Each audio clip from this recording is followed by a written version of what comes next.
Calves, actually, dude, I felt solid all day. You know, like last week was a struggle for me. I was sick and I was on my deathbed really. And this week I feel a lot better. Calves were firing on all cylinders, you know, tonight. So it was good. Cool. So how does it feel? I mean, even sick, healthy, I mean, you're a solid main event dude. Yeah, you know, it's crazy to think, you know, just from where I've came from, but dude, it's sick. I got a decent start in the heat race, worked my way up to 8th, and you know, sort of just stayed there. You know, rode my own race and made it straight into the main event. I've only gone to one LCQ this year, which is freaking awesome. It's way less stressful. But yeah, you know, there was a lot of guys. You know, I shuffled myself back in the first bit, but I just sort of rode consistent in the main and started catching those guys. Really, had a little bit of a last lap battle with Vince. Apparently, like he crashed like 4 times, and I caught him. And then, yeah, he stopped on the track, so I could not go inside. He almost fell over. It was nuts. Yeah, it was, you know, just stayed clear, got a good start, and then just rode clean, rode steady. Felt like I had speed. Felt like I was slowly, you know, creeping my way forward towards the front guys. Felt like me and Jason had a good train going on, and we were just working our way forward. And then I got into lappers, and it is what it is. They don't see the blue flag, I guess, and you know, a track like this, it's tough to get out of the line, or if they don't jump something, you're nervous about jumping next to them. You don't know what direction they're going. So, you know, everybody has to deal with every obstacle. Everybody has to ride the same track, and excited to get a podium.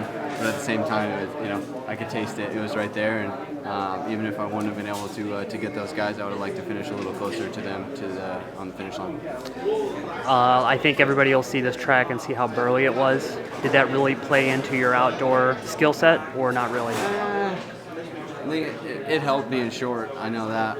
In some of the areas, the big kickers, and then other areas it hurt. So all in all, it felt good.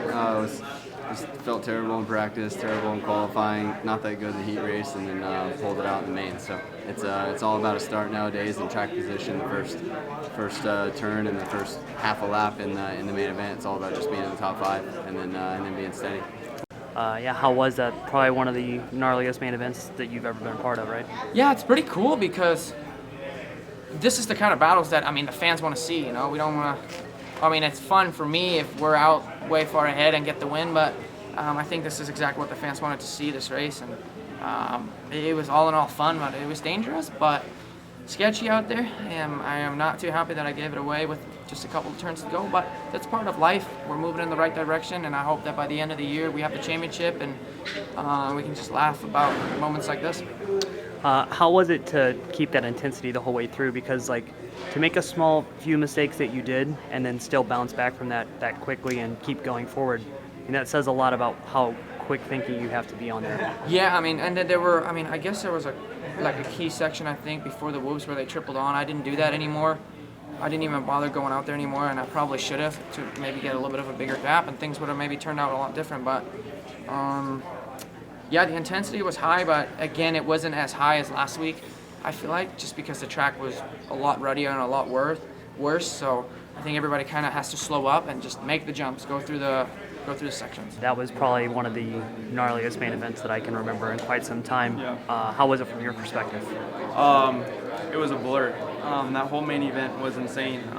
From the beginning, you know, I was just trying to be smart and work my way through the pack, and I didn't want to go backwards like I did last weekend.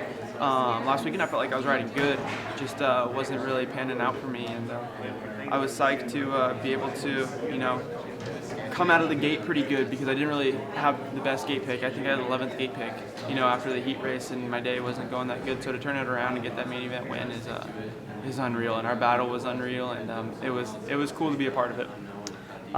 How is it for you as a racer to be like in the heat of the moment and then make a mistake like that and then reset so quickly? Because I think for most people to have the mistake you made on the last lap and then to catch and pass him within like 3 turns, I mean, that's a huge concentration. Honestly, I was just like, you know what, put the pressure on and keep moving forward, and whatever happens, happens. All I know is I wanted to try my best, you know, and you can't really focus on like the reward. I felt like I was more focusing on just, you know, putting it all out on the line, being safe and making good decisions, but still just I wanted to get that win. hey, I didn't know you had this crash that everybody keeps talking about. What Yeah. exactly happened? On the staircase onto that tabletop in practice, I second lap I went to go just jump on like slow and went over the bars really hard and broke my subframe. I only did like 3 laps in first practice, so it made me nervous all day, but was able to come around and worked out good.